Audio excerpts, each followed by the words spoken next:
Hi guys, welcome to my channel Grammar at 7. My name is Radha. Today I am going to talk about subject-verb agreement, person. What is subject-verb agreement? In a sentence, when there is a verb and a subject, they both should agree with each other. That is called as subject-verb agreement. Have a look at this example. He have 2 mangoes. Here he is a singular subject, have is a plural verb, which is incorrect. This, if you look at it, the subject is singular, it's not agreeing to the verb. The correct sentence should be he has 2 mangoes. So that is because a verb must agree with its subject in person.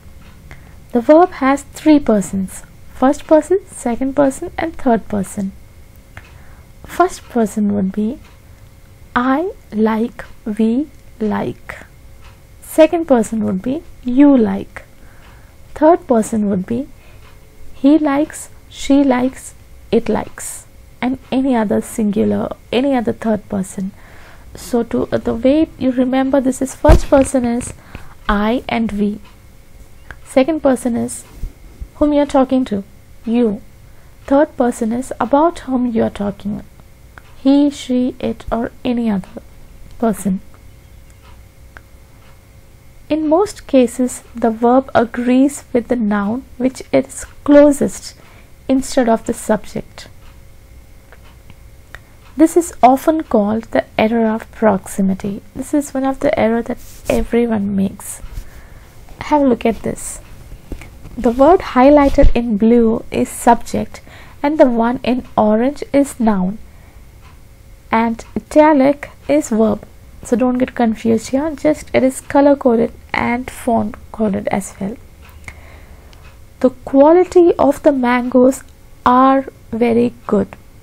So what is the error of proximity here? You are using the verb are because the noun which is closest to the verb is in plural, that is mangoes. However, the subject in this sentence is quality. Hence, the correct sentence formation is the quality of the mangoes is very good. The results of the test is out. Here again the error of proximity is you are taking the noun which is closest to the verb into consideration and not the subject.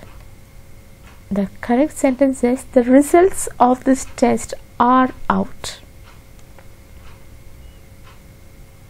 So how do you determine what is a subject and what is not? What I do is, for example, this sentence, the results of this test are out.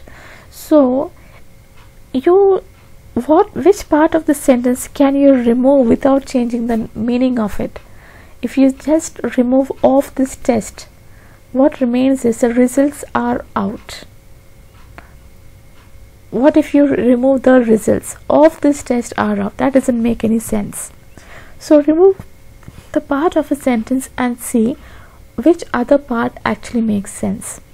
That would be the subject. The quality of the mangoes is very good. Of the mangoes, just remove it. The quality is very good. That makes sense.